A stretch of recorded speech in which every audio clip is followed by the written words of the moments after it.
Adesso sono Italiano, which apparently means I am now Italian. Now, if it doesn't mean that, I did run it past an Italian friend of mine who is called Mario, so you can blame him. But I thought it would be authentic. Right.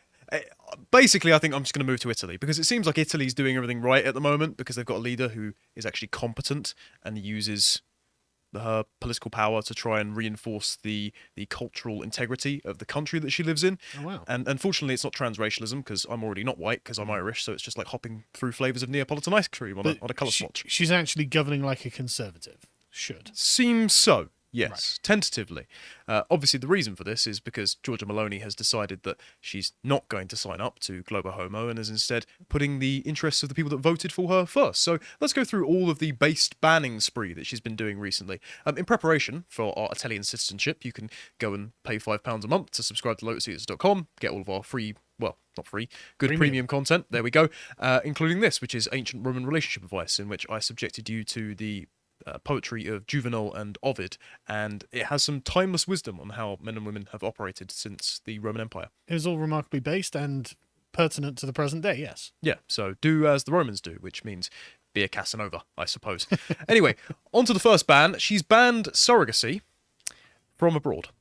Now, this is quite interesting because there's been pushings from both the formerly feminist left and the right at the moment who have said that the surrogacy industry seems like some kind of mass gestational enterprise that uses rather poor women in places like Ukraine to have babies for very rich women who are past the wall in America or gay couples. And so you're renting the wombs of women overseas. So there was a report, I think John Wheatley covered this quite a while ago before I was here, but there are lots of babies who are being had by Ukrainian women who have now been abandoned in some sort of collective orphanage because, of course, nobody's coming to pick them up now that the war's broken out. Right. So that seems to be a gross atrocity. And Maloney's gone, well, hold on a minute. If I'm going to be against the LGBT lobby and also be pro-family, maybe you shouldn't mail order children. So, let's read from this New York Times article. David Farsi, 49, and his longtime partner, David Chiappa, and they say all gay couples look alike, they're also named the same apparently, and their son, Martino Libero Farsi Chiappa, who was born through surrogacy by an American woman, returned to Italy last month to discover that Prime Minister Giorgia Meloni ordered municipalities to obey a court ruling made in December to stop certifying foreign birth certificates of children born to Italian same-sex couples through surrogacy, which is illegal in Italy. So you can't actually have a surrogate parent in Italy, but you also can't now order them from overseas because the children's birth certificate will not be recognised according to the adopted parents. It will be according to the biological parents. So they're giving citizenship rights to people who actually gave birth to them. The decision has left Martino and several other children suspended in legal limbo, depriving them of automatic Italian citizenship and residency rights like access to the country's free healthcare system and nursery. The government ban, backed up by law enforcement visits to the registry office in Milan, has become the first prominent sign of a hard-right ideological edge that Miss Meloni has mostly checked since winning election in September. Her critics now fear she intends to feed her base by slicing away rights that run counter to the conservative vision of family long promoted by Miss Meloni, who once famously denounced birth certificates that listed parent 1 and parent 2 instead of mother and father. Well, that sounds fine. So she's going to keep her campaign promise of making the family, not the atomized hedonistic individual, the central locus of political legitimacy in Italy. The core criticism here is not that she's done something wrong, it's that she's not governing like a progressive. Yes, so she's not allowing us to have a right to a child at the expense of some poor woman in the third world's bodily autonomy, and despite whatever our lifestyle choices may be. There's also the coercive nature of, even if the woman volunteers for it, sure, but she's volunteering knowing that she's getting like 10 grand or something like that. Under financial duress, Yes. yes. So this is the problem of consent in the social contract society. Yes. It's not morally thick enough to govern these sorts of scenarios. Yes, coercion is something that they don't really want to talk about. Yeah. This is the same problem that you see in America when there's lots of people flooding over the border to then give up their blood plasma to elderly people in Silicon Valley so they can have rejuvenation surgeries, which I've actually written about for the website. So go check that one out. In an interview shortly before her election, as her young daughter ran around in her Sardinia courtyard, Miss Meloni said she opposed gay marriage not because she was homophobic. I've got many, many homosexual friends, she says, but because she saw it as a step to same-sex adoption, which she opposed and which the Roman Catholic Church hello, successfully lobbied to exclude from a civil unions law passed in 2016.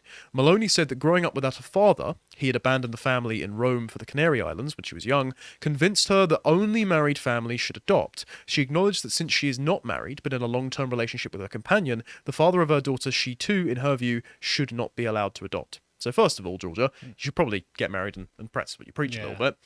But she's speaking from immediate experience here when she says, I know the damage that family breakup and single motherhood can do to a family. And so, in the inverse, voluntarily depriving a child of its mother by having it be born and then shipped overseas to either a gay couple or some woman who wasn't responsible enough to have her own children before her fertility clock went off, not the best thing for putting the child's well-being first. No, definitely not. It is very selfish, frankly. It does strike me as being vain. Yes. Also, there's a bit here which I think highlights exactly why the surrogacy industry is so fraught with thorniness. Eugenia Rossella, the Minister for Family, Birth Rate and Equal Opportunity, has rallied against the uterus for rent, warned of a market of babies, and argued that there was a racist connotation to the practice in having white women carry fetuses cost more than black women. That's the problem. Yeah. You see, it's the lack of racial equality. Well, not the fact that there's a market for babies. Yeah. Now that's not the best framing, but it's also kind of disconcerting that you can have a designer baby according to how much you're willing to pay for it. Yeah, I don't like this at all. No, it's kind of grim. Prominent members of Ms. Maloney's Brothers of Italy party have called surrogacy a crime even worse than paedophilia, in which gay couples, one of whom is usually the biological father, seek to pass off children as their own and mistake children for Smurfs, saying gay couples can uniquely afford surrogacy, even though it is overwhelmingly used by heterosexual couples. Leftists understand per capita challenge difficulty impossible, apparently. Yeah. So Reuters is absolutely furious over this, so they've done multiple tweet threads and articles about it. But they let the mask slip here, and they say, surrogacy, which is regulated and widespread in the United States and Canada but restricted in much of Europe, is illegal in Italy. Critics warn of the potential for a poverty bias against women who become surrogate mothers due to financial need. Right, okay. So they're admitting the coercion is inherent in the practice. This is the gestational version of Who Will Make Our Coffees in Pret, or what's her Osborne's daughter's name? She went on The View. Sharon Osbourne's daughter. Kelly Osbourne, which she said, well, Trump, if you send all the Mexicans back over the border, who's going to clean the toilets in Trump Tower? Right. Yeah. So you see that entire race of people as maids, do you? But yeah, well, that's the thing, isn't it? This is like saying you can't ban prostitution because what about the poor women who need it for money? It's like, well, they'll have to get jobs. Yes. They? They'll have to do something else. Yeah. Italian LGBT couples that want to have a baby have to go abroad as neither surrogacy, I think this is the next tweet down, John, if you just want to scroll, artificial insemination or adoption is available for them domestically. Heterosexual couples, on the other hand, can adopt and resort to artificial insemination. So they're just complaining about the fact that gay couples are most affected by this, and it's almost like there's an inherent difference in who can have children and who can't. Well, yeah, gay couples can't produce children. It's shock. Breaking news. Yes, but making a law about that is apparently evil. But all right, okay. Let's go on to the next one. Reuters has an article on this. If you read further, it only affects the activists, which is an interesting omission from some of the other articles. In March, the ruling coalition presented a law in Parliament to extend a national ban on surrogacy to couples who go abroad for the practice, with jail terms of up to 2 years and fines of 600,000 to 1 million euros. Rainbow Families president Alicia Kroninsky, Crosini, foreign name, said 90% of Italians who choose surrogacy are heterosexual couples, but they mostly do it in secret, meaning the new ban would de facto affect only gay couples who cannot hide it. Yes. Because there's something different about the gay families. There we go. Family Minister Eugenia Rossella, a former pro-abortion campaigner turned Christian conservative, defended the order to mayors, which enforces a ruling from Italy's top appeals court that says children from LGBT families do not necessarily have to have two legal parents. There is no discrimination against these children, as they can still access schooling and medical services through one legal parent, Rossella told last month. So you can still go through the adoption process if you aren't a biological parent. You just can't mail order a parent from overseas and exclude their mother from the process. That just seems eminently sensible to me.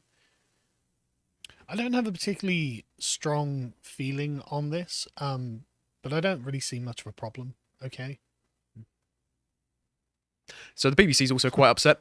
Italy's Senate this week also rejected a proposal for a standardised European parenthood certificate that would be recognised across all 27 member states of the EU. Right. For children, it would mean proof of parenthood, and for parents, it would be a guaranteed right to be recognised across the EU, protecting rights such as inheritance and citizenship. But for Italy's far right, here we go again, Infrastructure Minister Matteo Salvini, it was a step too far. Infamous sensible centrist. A person can be heterosexual, homosexual, or bisexual. Love is free, beautiful, and sacred for all. How radical a statement, I suppose. Brussels, Sounds like a hippie. yeah, Brussels cannot impose the concept of family on us. A child needs a mother and a father. Children are not bought, not rented, not chosen on the internet. Yeah. So that's the part that I have most problem with. Yeah. Okay, I don't have an objection to gay couples adopting or anything like this, but I'm sure I'm sure there are going to be people who do. But I personally am not against that. I really don't like the idea that children are being commodified in this way. This is really awful to me. Children should be something that you see as genuinely like a mythological part of your life. These are your children. There aren't others. There shouldn't be a market for these things.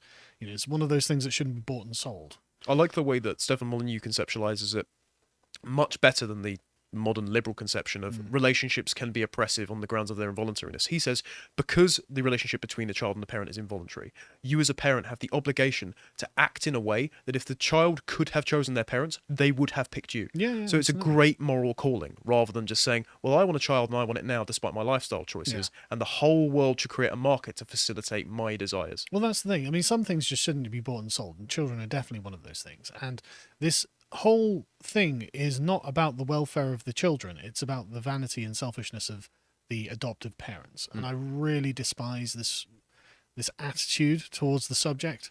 Yeah, and there's also contained within this as well the rebuke of the EU's collective citizenship ruling, because Italy's gone, no, we'd rather govern ourselves. So Good for them, that's also very sensible. They're also bidding off the boat migrants, so that's good. She's making good on that promise. So according to the European Border Agency, 5,622 migrants landed on the Kent coast in January and February this year, over here in England, an increase of 82% on the same period in 2022. This is despite the fact, obviously, that Sunak has created a deal with Albania, and only a couple of hundred Albanians have come across so far this year since that deal. So there's a different proportion of who's coming over now in 2023. So it's good news for the government that the Albanians have gone down, but really bad news for the rest of us who have to foot the bill for this. So where are they all coming from? Well, if we look to Italy, in the first 3 months of this year, 27,280 migrants landed in Italy, numbers not seen since the height of the migrant crisis in 2015. On the weekend of March 25th to 26th, the Italian Coast Guard rescued 3,600 migrants in 59 vessels, and another 2,000 made it to Italy under aboard an NGO vessel, one of which was Louise Michel, financed by the British street artist Banksy. Thanks, Banksy. Yep, so Louise Michel was also a revolutionary socialist, a member of the Paris Commune, so he's just an open subversive. But anyway... Well, what I love about Banksy is like, look at my criticisms. It's like, but they all support the status quo, Banksy. Yeah. What was it about Nietzsche said about free thinkers? Yeah, he's not a free spirit, he's a free thinker. Yes. At the weekend, they announced that between January 1st and March 31st, Italy had intercepted 501 boats containing 14,406 people. Of that number, 13,138 were from sub-Saharan Africa. The Ivory Coast and Guinea provide the largest continent, 15 and 12% respectively, contingent rather, of migrants arriving in Italy this year, followed by Pakistan, Bangladesh, Tunisia and Egypt. The smuggling networks are managed by Turkish... Zero wars in any of those places, I can't help but notice.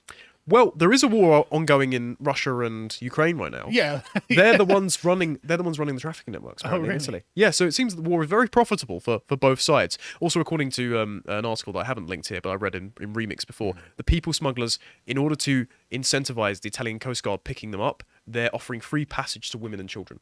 So they're just using them as bargaining chips. So Meloni has campaigned on a naval blockade, but she hasn't implemented that yet. She's also suggested that she wants to reform the Dublin regulation. So that's the EU legislation that says that you have to seek asylum in the first safe country that you land in, because it obviously isn't working. And no, this is a common misconception. That's not a part of the UN convention. You don't have to do that.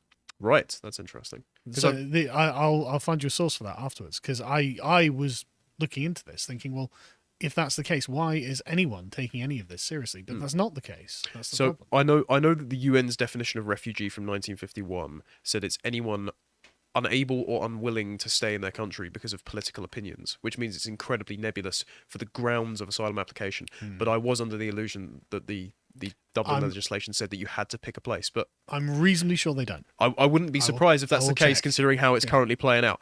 So she's saying, okay, she's interested in reforming that. She's interested in the naval blockade. But the commentary in the Spectator article says, would it be in Italy's interest to reform the Dublin regulation? Because more than half of the 900,000 migrants who've landed in Italy since 2013 have moved to other European countries anyway. So she's not only retaining less of the migrants that turn up, which is why they're all coming here and why they're different compositions now, because there's different people being trafficked by the Russians, Ukrainians, and Albanians and the Turkish to us from Italy. But also she's looking into military interventions and legal interventions to stop them coming at all. So it seems like Italy's actually going to get a handle on its boat migrant problem, and it's only going to get worse in the UK. What sort of attitude is that from the Spectator as well? So, well, is it really Italy's problem because you send them elsewhere anyway? It's like, well, if they didn't come at all, that would save us all a burden. Yeah, but the Spectator isn't the most conservative recently, given by some of its recent hires. But that's a segment for another time, I suppose. Yeah. They've also banned lab-grown meat. So we won't be eating the synthetic meat or eating the boogs if you're from Italy. I thought I'd play this little Australian news item that sums it up pretty perfectly. This week, an Australian startup made headlines by unveiling a meatball made from flesh grown in a lab using the genetic sequencing of the long-extinct mammoth. We wanted to get people excited about the future of food being different to potentially what we had before. That there are things that are unique and better than the meats that we're necessarily eating now. In recent years, startups have been tinkering with everything from lab-grown steaks to salmon fillets. Food safety authorities in the US and Singapore have already approved similar products, and the EU is expected to follow suit. But one of its members, Italy, is refusing to chow down. Italy is the first country that says no to so-called synthetic food and synthetic meat, and it does so formally. Italy's new nationalist government says it wants to do away with innovations it sees as an affront to the Mediterranean diet and traditional links between agriculture and food. We think products from labs don't guarantee quality or well-being, and we say with pride that it doesn't guarantee the safeguarding of our culture and tradition. But Italian food analysts argue otherwise. If successful, the products would mean relying less on livestock and huge remote farms, centralising production and transport, which would reduce emissions. From a nutritional point of view, I can't say there are any substantial differences. Obviously, it's meat free of any antibiotics. That's a major problem in the livestock sector, which shouldn't be underestimated. So, in principle, I don't have an issue with lab-grown meat that's without antibiotics or factory farming or something like that. But do I trust them not to pump it full of crap that's going to give me moobs? No, given the people behind it look like Bill Gates and are Bill Gates. So I find it very interesting that the framing by the expert class is, but don't you want to lower carbon emissions? And the Italian politicians are going, no, we'd rather maintain the cultural texture of the Mediterranean diet and the rich history and tradition of what Italians have made in terms of culinary innovation. So they're talking past each other, and Italy are just going, no thanks, rather have my country. You know? Yeah, no, that's exactly right. They're talking past each other is exactly the way to frame it. I mean, just because you can do something doesn't mean you should do something, and there are going to be other knock-on effects. I mean, we don't know what the consequence of lab-grown meat will be. Like, will it have the same density of nutrients that beef, the normal, natural beef does? Who knows? I don't know. I'm sure they don't know what the consequence is going to be 20 years down the line either. Guess everyone's going to find out in Italy will be the control group, won't they? Yeah, it wouldn't be the first time the Gates Foundation has done something not knowing what the consequences will be decades later. Speaking of the Gates Foundation, Reuters are upset about this again, because if you don't know, the Gates Foundation fund Reuters. The ban on cell-based meat is not the only initiative Meloni took to block non-conventional food from being served on Italian tables. Last week, she said the government was preparing a rush of decrees to introduce information labels on products containing or derived from insects amid a debate on the use of cricket flour. People must be able to make an informed choice, she wrote on Twitter. How far right. Good for her. So Italy isn't going to be eating the boogs anytime soon, but we are in the UK, so we will. Again, guess I'll be moving. All right, next, no ChatGPT, so they're against anti-AM action. The National Data Protection Authority, that's Garante, said it will immediately block and investigate OpenAI from processing the data of Italian users. The order is temporary until the company respects the EU's landmark privacy law, the General Data Protection Regulation. Now, I don't know how good that EU law is. Given it's from the EU, it's probably not going to be very good. But in principle, should this large aggregate algorithm have access to lots of Italians' data if they don't know it's being sold off to it? I think that's totally fair to be protectionist against that. It is, but that's really the least of my concerns when it comes to AI. Sure. I think we can slow the takeover of our AI overlords a little bit. And I think the Italians, of all people, the Italians Yeah. are doing something against that. Yeah, who could have imagined it'd be Italy leading the way, Yeah. leading the Luddite charge? The authority said the company lacks a legal basis justifying the mass collection and storage of personal data to train the algorithms of ChatGPT. The company also processes data inaccurately, it added, and ChatGPT have since says, okay, we're going to talk with the Italian authorities and try and get it back online in the country. So Italy seemed to be making them acquiesce to their demands, which is a position of strength. Now, all of this looks great. All of this looks like Italy is building a culturally cohesive utopia. Slight obstacle for us. Little hurdle to overcome. They might be banning English. So, best get to learning. Let's just move on to the last couple of articles. So, public employees could reportedly face fines ranging from 5,000 to 100,000 euros, approximately $5,000 in American, if they're caught using foreign instead of Italian words in any public communication. Fines could also be brought against firms that use foreign terms for job titles or schools and universities that use non-Italian expressions. Deputy Prime Minister and Foreign Minister have assured reporters it wasn't a government push, but the work of one politician so far. The bill was proposed by Fabio Rampelli, a politician from the right-wing Brothers of Italy, of which Meloni is obviously the member.